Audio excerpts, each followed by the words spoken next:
Now, the RoundBall Wrap, sponsored by Eugene True Value, Associated Heating and Air Conditioning, and KZI 9 News. What a night in Western Oregon. My voice is not shot just yet, and we have 15 more minutes to get you caught up on all the highlights you need to know. I'm Brett Taylor. That's Olivia Cleary to my left. The games have been feeling like they are just going to another level. What did it feel like for you? Yeah, I mean, I said it last week, but as we get closer and closer to March, all the intensity's coming up, and the players are feeling it, the fans are feeling it, the atmospheres are just off the charts. It has been a wild week, to say the least, and this may have been one of the best weeks of basketball I've covered, especially at our Game of the Week at North Eugene High School, folks. The ESPN crew in tow, along with the Highlanders and the Comets, two Midwestern League rivals, ranked near the top in the state. We start in the fourth quarter. Comets up by 3. Andrew Smith, no, not our TMP. The Crater senior drills it from range, and it's a 6-point lead. Moments later, Malachi Barlow off the screen, and then the floater buries it. The Comets take their largest lead of the night. Highlanders need a response. Zach Fisher, top of the key. There's your answer. It's a 4-point gain under 2 minutes. Next possession, Bray from the out of bounds to Damon Keith, corner pocket, bang! It's a 1-point lead. The Comets would push it back up to 3. Highlanders in the final seconds need a 3 to send it to overtime. Keith from deep. No. The Comets upset the Highlanders for the second time this season. The final 61-58 Crater. And over in Albany, Silverton in town for a doubleheader. West Albany Bulldogs hosting the Foxes of Silverton. First quarter, Carly Marciano drops it off to Marley Warts. She gives it right back, and Marciano knocks it down from 3. Foxes in front early. Later in the first, this time Warts weaves through the D, finishes inside. What a shot. Moments later, Peyton Starwalt drives and kicks to Lily Hamblin, who gets the tough bucket inside. Bulldogs still keeping pace and total control. In the final moments in the first, Starwalt in the corner, check to the crossover, and the step back knocks down the 3. But Silverton gets it done on the road, 63-53 the final. Foxes take down the Bulldogs. That's a big upset, Olivia. South Albany hosting Crescent Valley. We're going to start with the boys first, up in the third quarter. Crescent Valley up by 7, and Kavanaugh Jensen goes to work down low, finishing through the contest and extends the Raider lead to 9. Ensuing Red Hawk possession, look at the ball movement, folks, from South. Marshall Miller whips it to the wide open Nate Beaver, and then later in the third, South on the break. It's Jet Zink looking ahead to Griffin Zink. The Zink to connection on the break. But Crescent Valley, boy, did they have the answer all night. Wyatt Kevin looks for Justin Zhao.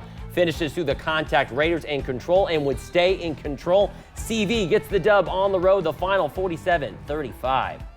You thought we were done with North Eugene. You were wrong. The Comets looking for the season sweep over the Highlanders in girls basketball. Second quarter, Jasmine Fernandez dishes to Taylor Young like clockwork. Comets up by double digits. Moments later, Young giving her thanks on the assist. Autumn Jackson, the deep 2 splash. Comets look like they're going to run away with this one. North Eugene still fighting though. Sydney Nelson inside all alone and off the gas. Beautiful ball movement, just not enough. Fools the camera and the defender, and off and away she goes. Comets secure the sweep over the Highlanders in dominant fashion. The final from North Eugene, 56-27 Crater. Back out west to West Albany, the second half of the doubleheader. Bulldogs and Foxes. Here we go. First quarter, Coda Fredericks. Kick out to Gray Neiman. Let it fly. And sinks it. West on top. Moments later, Neiman finding a cutting Jonah LaSalle off the give and go. He pumps and finishes at the rim. Next Silverton possession, Luke Horner driving past the entire Bulldog defense. Gets the bucket. Silverton trying to keep pace. Final minutes. Fox in front. Chase Dominguez getting inside. Physical puts Silverton up by 4. Next Bulldogs possession, the ball finding its way to a trailing Jonah LaSalle and takes the runner. Yes, he will. The boys of West Albany, they end up getting the dub, 58-50 the final over Silverton.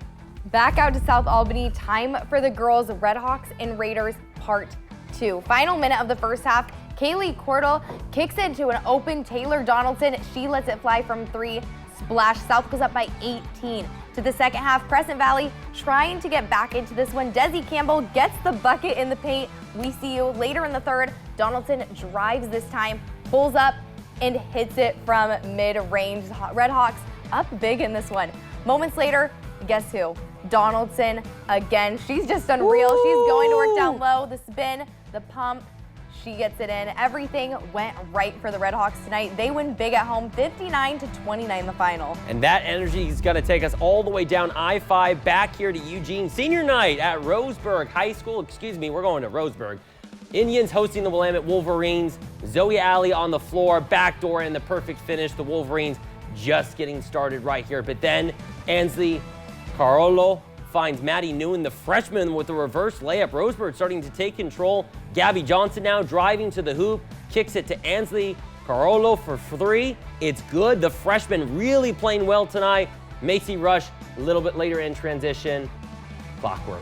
Just not enough though. Indians get the dub. The final from Roseburg, 39-29. Going back up north, Grants Pass Lady Cavers go into the home of the South Eugene Axe. Coming out of a timeout, Lady Cavers have an inbound play loading, and Natalie Reese wide open for the layup. Grants Pass keeping their momentum going. Millie Lathan outlet pass to Marley Hill, fakes out the defender and scores the deuce. Tough night on the offensive end for the Axe, but Elizabeth Knudsen Hannah won't be denied on this possession. Grabs her own rebound, and the extra effort leads to 2 more. Grants Pass not letting up on the defensive end, and once again, it's an outlet pass from Lathan, this time to Cameron Svenlove. Lays it in just beautiful. The Lady Cavers extend their win streak to 6, the final 58-34. All right, now we're going to part 2, Roseburg at Willamette this time. Now we're in Eugene. Indians looking for their first win of the season, but the Wolverines, well, they had other plans. Doran Giles left wide open, man down, good from the arc. Giles orchestrating the offense on this next possession, passes it to Maverick Akers, who finds the cutting Berkeley. Granberry lays it in. Roseburg trying to play it to the corner and playing keep up. Jaden Kimmerly getting the wide open look he's been waiting for all night, and he sinks it with ease.